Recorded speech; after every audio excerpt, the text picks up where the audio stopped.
वास्तुशास्त्र के दिशाओं के महत्व के क्रम में आज हम आपको दिशाओं के चारों कोण में से आज हम आपको आग्नेय कोण अर्थात दक्षिण पूरब और नैऋत्य कोण अर्थात दक्षिण पश्चिम के विषय में आज हम वर्णन करेंगे।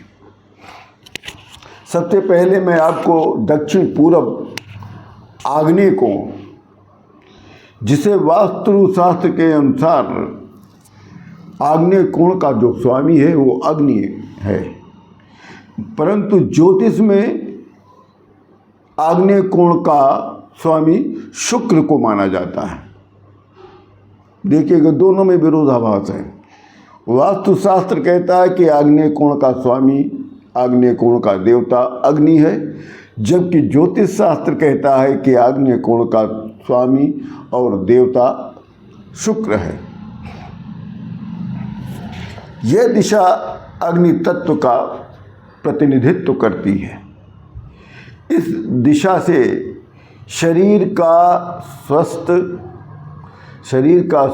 पुष्टि, धन और स्वास्थ्य से संबंधित मामले इससे प्रभावित होते हैं।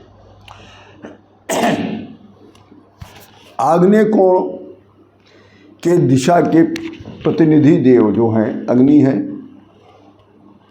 ये दिशा ऊष्मा, जीवन शक्ति और ऊर्जा की दिशा है। रसोई घर के लिए ये दिशा सर्वोत्तम मानी जाती है। किचन के लिए आग्नेय कोण अर्थात दक्षिण पूरब की दिशा बहुत ही उत्तम मानी जाती है।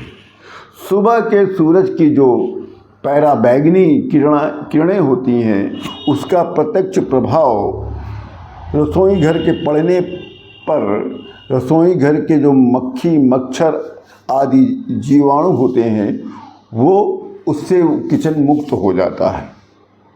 वही दक्षिण पश्चिम यानी वायु की जो प्रतिनिधि दिशा भी रसोई घर में जलने वाली अग्नि को क्षीण नहीं कर पाती। ये है आपका दक्षिण और पूरब की दिशा के विषय में। अब हम आपको दक्षिण और पश्चिम की दिशा, जिसे नैऋत्य कोण कहा जाता है, नैऋत्य कोण अर्थात दक्षिण पश्चिम की दिशा, ये जो दिशा है नैऋति अर्थात स्थिर लक्ष्मी धन की देवी होती है। दक्षिण पश्चिम का जो दिशा होता है, जिसे नैऋत्य कोण कहते हैं, ये दिशा नैऋति अर्थात स्थिर लक्ष्मी धन की देवी, जो वो धन जो हमेशा के लिए स्थिर रहता है। इस दिशा में अलमारी, तिजोरी या घर के मालिक का बेडरूम होना चाहिए। चूंकि इस दिशा में दक्षिण और पश्चिम दिशाओं का मिलन होता है, इसलिए ये दिशा वेंटिलेशन के हिसाब से बहुत बेहतर माना जाता है। यही कारण है कि इस दिशा में गृह स्वामी का जो शयन कक्ष होता है, उसको बनाने के लिए वास्तुशास्त्री अक्सर सुझाव देते हैं और तिजोरी या अलमारी को इस हिसाब से अपने कमरे में रखिए कि अलमारी या तिजोरी की जो दीवार हो वो दक्षिण दिशा की तरफ हो और उसका जो दरवाज़ा खुले वो उत्तर की तरफ खुले।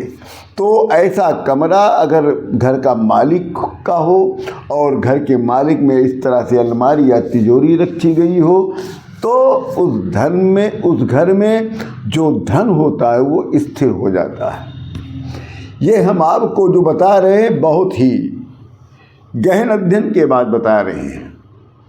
दक्षिण पश्चिम नैऋत्य कोण के विषय में एक और जानकारी है।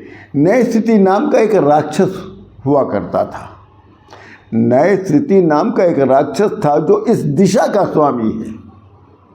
अब इस ध्यान को सुनिएगा, क्योंकि मैं आपको वास्तुशास्त्र जो भी बता रहा हूँ वो ज्योतिष को भी इसमें इंक्लूड करके बता रहा हूँ। तो दक्षिण पश्चिम अर्थात नैऋत्य कोण का में नए स्थिति नाम का एक राक्षस है, उसको भी इस दिशा का स्वामी माना जाता है। जबकि ज्योतिष में राहु को इस दिशा में जो का स्वामी माना जाता है।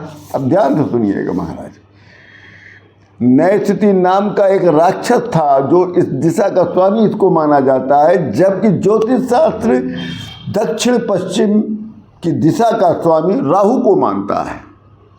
इस क्षेत्र से व्यवहार, कुशलता, नीति, आत्मशुद्धता और सामाजिक सहयोग जैसे तत्व प्रभावित होते हैं। इस दिशा का जो संबंध है वो पृथ्वी तत्व से होता है और इस दिशा के दूषित होने से शत्रु आपका प्रबल हो जाएगा, आपके अंदर भय उत्पन्न हो जाएगा और दुर्घटनाओं का सामना भी करना पड़ सकता है। आज का जो क्रम में हमने आपको बताया है दक्षिण पूरब और दक्षिण पश्चिम का दिशा, इसी के साथ हम अयोध्या से श्री योगी प्रमोद जी महाराज आप सभी लोगों को सादर प्रणाम करते हैं।